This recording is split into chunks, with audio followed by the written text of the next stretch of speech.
The following program is a PBS Wisconsin original production. You're watching Here and Now 2024 election coverage. A Trump-Harris matchup will not be seen again on the debate stage, but candidate matchups in the polls will only increase leading up to November.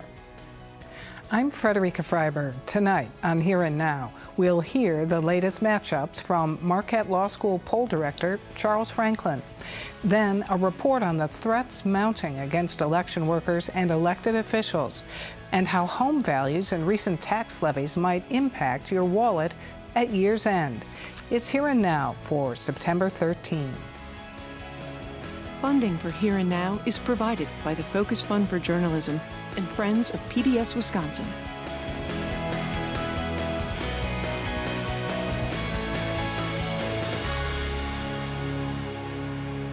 This week's pivotal matchup between Kamala Harris and Donald Trump had voters tuning in to the ABC News presidential debate in their living rooms and at watch parties across the state, including in Green Bay, where a big screen allowed Democrats to follow every word, and where across town, Republicans took in the debate that saw Harris parry successfully with her challenger.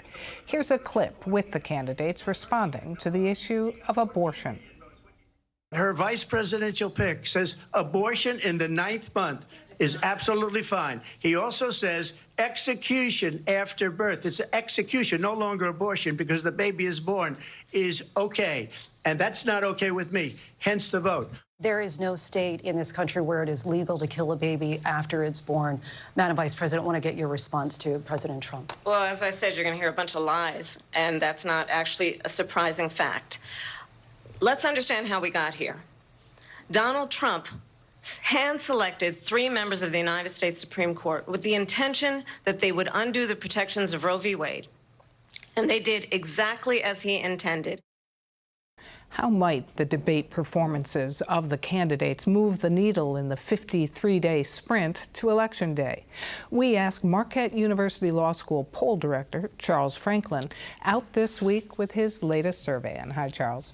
Good to be here. So your latest survey was in the field before the debate, but does a successful performance move the needle for a candidate? I think historically less and less recently than it did in the past. I think good perspective is Joe Biden had an absolutely terrible debate, and he only lost about 4 percentage points in the polls before he dropped out. So I think expecting a debate bump of any kind, 3, 4, 5 points would be wildly out of line with what the last debate did.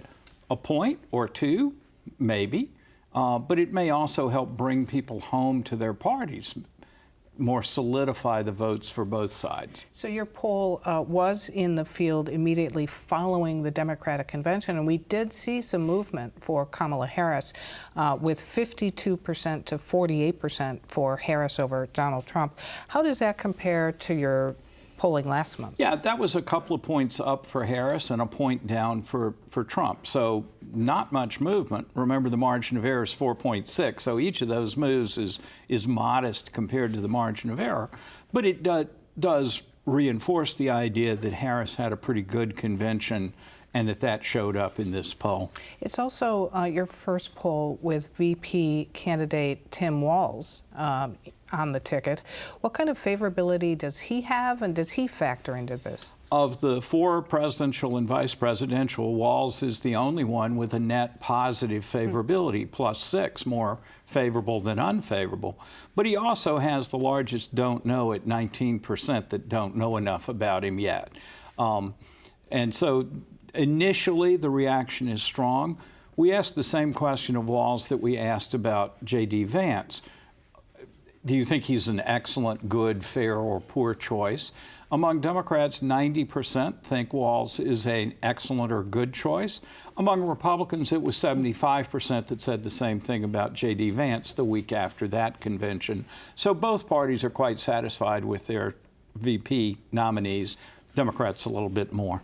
Let's take a look at the Wisconsin U.S. Senate race. Among registered voters, it's 52% for Tammy Baldwin to 48% for Eric Hovde. Now, this has tightened a little. It has tightened a little. The range over recent polls has been between about a 4-point Baldwin lead and about a 7-point lead. It was closer to 5 last time, so just a smidgen closer.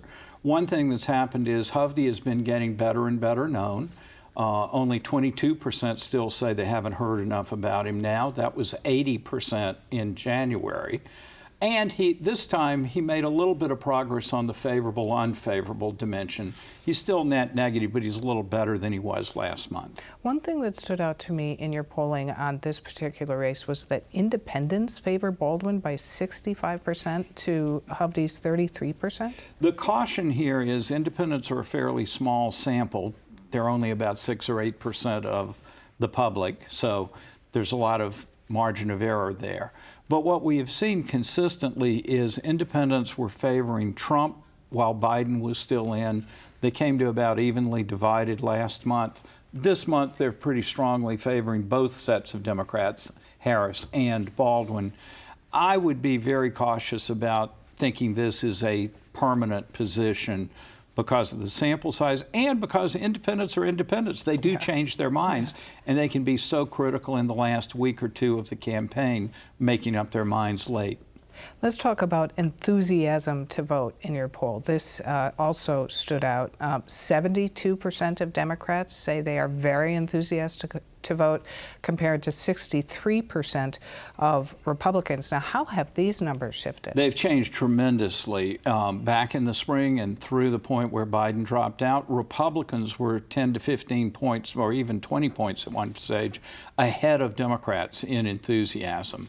In July, when Biden dropped out and Harris had just gotten in the race, we saw Democrats close the gap and almost catch up to Republicans. This month, Democrats have pulled clearly ahead. I should add, Republicans got more enthusiastic after their convention, too. So it's not like they were lacking enthusiasm. They gained as well. But they've held steady this month while Democrats continued to rise. What are the kinds of events that factor in particularly to enthusiasm? Well, I think the biggest thing is simply the change of candidates, that Joe Biden is still quite unpopular in the state. Only 41% approve of the job he was doing. And that was a tremendous drag on Democrats and boost to Republicans. With him out and Harris having had a good stretch news-wise and presentation-wise, I think that is a big part of this shift. Talking about issues, the top 3 for Wisconsin respondents were the economy, abortion, and immigration, with, of course, the economy being kind of way outside. But there's a sharp partisan split in who cares about what issues. It's gigantic. Now, all 3 partisan groups, Republicans, Independents, and Democrats, put the economy either first or second. So that's very high for everybody. Democrats put abortion as their top issue, but independents put it way down as an important issue. And for Republicans, they put immigration as the second highest issue, but independents put that quite a ways down. So if you think about trying to appeal to those undecided or independent voters, the economy is the place where everybody cares. And then you've got 2 issues that really appeal to the bases of each party, but don't seem to appeal that much to independents. All right. Charles Franklin, thank you very much for your work. Thank you. A House committee in Washington heard this week from election officials who say they have dealt with threats from voters who distrust election results. In Wisconsin, clerks and elected officials, including judges, have also been targets of disturbing election-related threats. Here and Now reporter Stephen Potter has more on this. Until a few years ago, never thought about my personal safety. A lot has changed for town clerks like Melissa Kono. In one of the places that I train election workers, they had to call the sheriff because there was an observer who had gotten angry. She's been administering elections for more than a decade as the clerk for the town of Burnside in west central Wisconsin.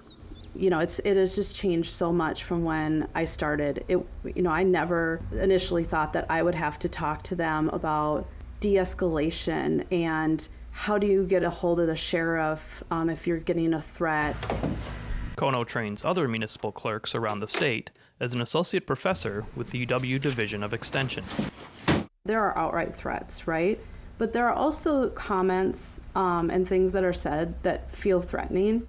She noticed the shift in tone around 2018. Like wacky comments about there's scales in my machine and I know that, you know, that you're changing my vote, like things like that weren't there before. Are you worried that those kind of comments could increase or evolve into threats? Yes, definitely, because I think that there's a reason somebody is saying things, coming into the polling place and saying things like that. Like they're looking for an argument or a fight, but it's just like this extra level of concern and concern for our safety. Like I didn't get into being the clerk to have to stave off physical threats. Kono and other clerks around Wisconsin aren't alone. It's a nationwide problem, one that U.S. Attorney General Merrick Garland addressed last week. Election officials, workers, and volunteers in communities across the country have been targeted with heinous acts and threats of violence. According to an annual report released last May from the Brennan Center for Justice, some 38% of local election officials experienced threats, harassment, or abuse. And more than half of local election officials reported being concerned about the safety of their colleagues or staff. And I just fear it's going to get worse, as we get closer to November. They are public officials. We're listed publicly. There's no way around that. But election workers aren't the only ones being threatened. Wisconsin Supreme Court Justice Jill Karofsky knows this all too well. So I personally have had several threats since I have been on the court. The first time I received substantial threats was after the 2020 presidential election. They were misogynistic in nature, they were anti-Semitic in nature, and that went on for weeks and weeks. How did you feel in that instance when you saw and heard about these threats? It's terrifying. I worried for myself, I worried for my kids. It's not something that I ever conceived of. I've been involved in Wisconsin politics and Wisconsin government since I was 8 years old, and my mom ran for city council in the city of Middleton. It's not something you think about, and when suddenly you are confronted with it, it stops you in your tracks. According to the state Supreme Court Marshal's office, there were nearly 150 threats made against Wisconsin judges last year. Justice Karofsky says that heated political rhetoric and election fraud conspiracies are fueling the fire. It used to be that people who were making these threats were extremists on the fringe. That is no longer the case. Now we have leaders talking about things like bloodbaths, for God's sakes. So we all need to be vigilant. Karofsky also says that threats like she's received have wide-ranging and grand implications on society as a whole. They are trying to instill fear in me, so I will make a decision not based on the law, so I will make a decision because I am scared. How does that impact our elective process or democracy as a whole? I think it's a huge danger to our democracy. I think the public needs to understand these threats are real. I think we all have an obligation in our democracy to be ever vigilant about these threats. Governor Tony Evers did sign a bipartisan package of bills related to judicial security last March. It covered making a judge's personal information and security detail private, and made it a crime to protest outside a judge's home. Karofsky, however, says simply that more security is needed. We need to dedicate more resources to protecting people like me who are being the recipients of these threats. On the other side of these threats are those who are making them. And for that part, criminal prosecution is possible. Fond du Lac County District Attorney Eric Toney says his office has charged and prosecuted a few threat-related cases over the years. We have one case where a legislator was threatened as well, and we also see threats to judges at times. We're handling one in another county as a special prosecution. I've had a few death threats made to me during my time as DA. Tony says that just like the range of targets, the different types of ways that threats are delivered also varies. It can really be anything. It can be a voice message, it can be a phone call, it could be a letter, it could be something in writing, it could be an oral statement to somebody. It can be things over the internet. We see how, I think when people can have some anonymity on the internet, we see some very toxic words that are put out on social media. In a recent case prosecuted by Tony's office, a 75-year-old Fond du Lac County man was convicted after threatening to kill state lawmakers. That if they pass a law that they will be killed and murdered, that's a threat to democracy, and so we took that very seriously. In this case, he was an elderly man, no firearms, and no prior criminal history, over 70, and so ultimately the sentence was only a few days in jail. Would I have liked to have seen more? Yes, but this individual now has a felony conviction. He cannot purchase a firearm, and so there is an added sense of security in that respect. Threats and security concerns could also discourage some candidates from running for office. It gets certainly ratcheted up the higher the level of office that someone looks at. No matter what level of government, Tony says that threats to civil servants will not be tolerated. Well, violence has no place in politics, and if that ever occurs, we're going to aggressively investigate and prosecute that. Threats have no place in politics. For Here and Now, I'm Stephen Potter. Cases of COVID have been increasing since August and are expected to keep rising as cold weather brings people indoors. This as overall vaccine uptake continues to decline. State health officials are encouraging people to get the newest COVID and flu vaccines. But as for required vaccinations, more K-12 students are getting personal conviction waivers, a matter of concern as the vaccine rate for measles continues to fall well below what's needed to prevent an outbreak. 2024 has shown a number of measles outbreaks in the U.S. Most notably, our neighbors of Minnesota are currently experiencing a measles outbreak. I think they have about 49 cases, with at least 11 of them having been hospitalized. And the majority of these cases are occurring in unvaccinated children. So we do know that we've got pockets in our communities and in our schools that have much lower rates and could be ripe for an outbreak occurring if measles were introduced. The good news, if you're sitting in a house you own, your home values remain high. And the 2024 increase, while slowed, is still up more than 8.5%. Now, that's not great news if you're in the market to buy a house. And how might it affect your property tax bill come December? Here to unpack the numbers from a recent report from the Wisconsin Policy Forum is its director, Jason Stein, and thanks for being here. Thank you for having me. So the headline of your report, Wisconsin property tax levies see the biggest increase since 2007.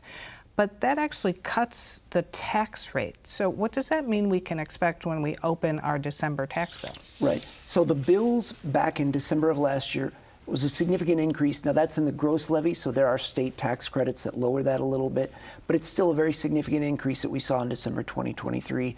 And I think December 2024 bills are shaping up to be a big increase as well, because if you look at the statewide level, there was a large referendum that passed $250 million in the Milwaukee Public Schools in Milwaukee. And then in Madison, we see 2 significant school referenda up, and in many, surrounding Dane County districts. So I think we're going to see some significant increases in December.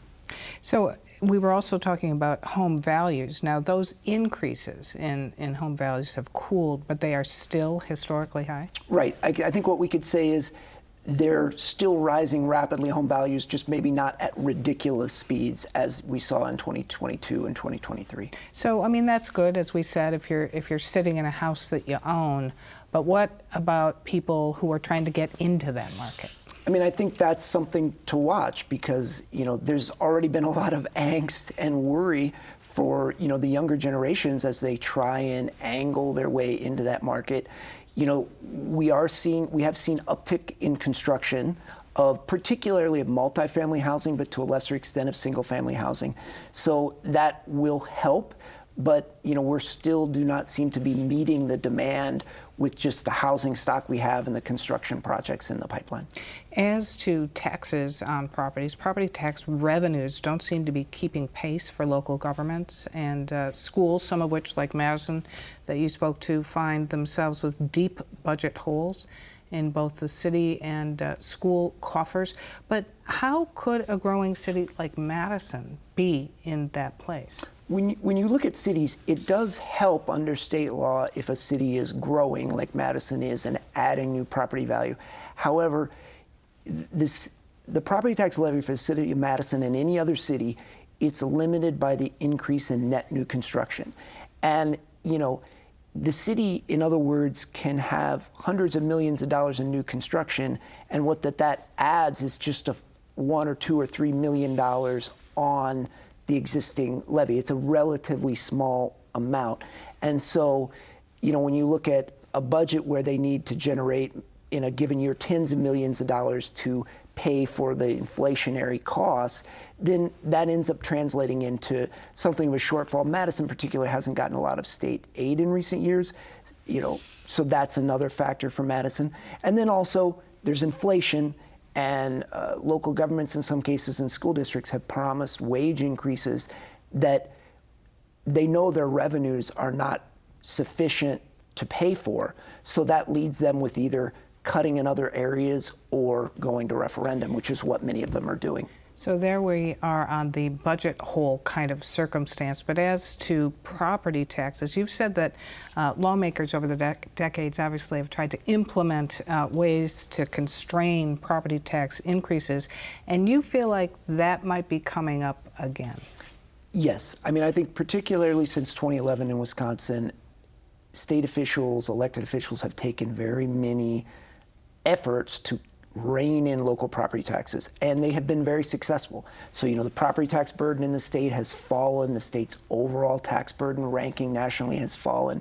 But this approach, which is to essentially put state mandates on the local government that they can't do those increases without a referendum, and then, you know, some state aid, but not in general huge amounts, although there was some big increases last year.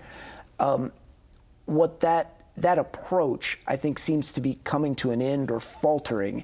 And I think we still need to see, but I think the December bills are probably going to demonstrate that and spark a conversation in 2025 at the state capitol about, well, what do we do about this? How do we respond? So you are also out today with a new report on post-pandemic job recovery in Wisconsin. What's the takeaway? You know, what we're seeing is a pretty strong recovery from the pandemic, in which we've now made up for the job losses that we had, and employment levels overall statewide have reached their highest levels. But at the same time, in more than half the counties of the state, that is not the case. So in some of our urbanized areas like Dane County, and then some suburban Twin Cities suburbs area in northwest Wisconsin, other Chicago suburbs like Kenosha County, doing well, but at a statewide level, still many places that have been left behind, that have not caught up. And in particular, one industry that really stands out is manufacturing, our signature industry in Wisconsin. Again, you're seeing some weakness there in terms of the jobs numbers for manufacturing. Food processing strong, but other legacy industries like printing and paper making have just not recovered and are areas of weakness. We'll do more reporting on that. Jason Stein, thanks very much. Thank you. The start of the new school year is usually underscored by the distant sounds of the marching band practice. When Mike Leckrone retired from being UW band director, his successor knew he had big shoes to fill. In this excerpt of the latest In Focus with Merv Seymour, he asked the current director, Corey Pompey, about the job and the band's legacy. And 249, 1, 2, ready, and. I'd love to hear your perspective on what it feels like to be standing on a 10-foot ladder in front of all those people, you know, controlling all that music. What's that feeling like for you? It's what I do, and I don't think about it. You know, I enjoy it, you know, You know, when we perform for thousands of people, it's an enjoyable experience. And I love it when I feel like the band is kicking on all cylinders. And so I'm very proud of the students at that point. I'm going to go back to something else referencing Dr. McCrone. When he came on board, one of the things he said he wanted to do was to create an Ed Sullivan type of show experience in terms of how he created the music. Any thoughts on what you're creating and what your legacy will be when we look back? You know, interestingly enough, I don't think a whole lot about legacy. I certainly hope that when my time is done here, that people will be proud of the work that has taken place, that they will recognize the UW Band as being the UW Band. But my hope is that we've done good work that people can be proud of. How do you balance the tradition with the style when it comes to playing the music? As long as the traditions are honored, there is space to introduce new things. Then there is latitude to be able to do some new things. I think that's the best way I can describe it, really.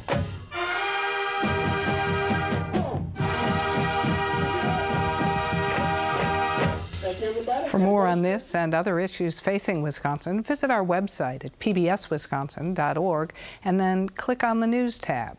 To see all of our election coverage, visit wisconsinvote.org. That's our program for tonight. I'm Frederica Freiberg.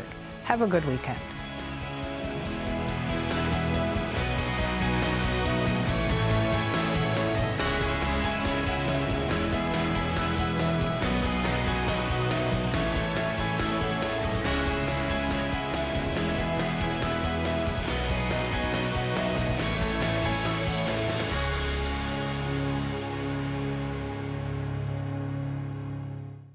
Funding for Here and Now is provided by the Focus Fund for Journalism and Friends of PBS Wisconsin.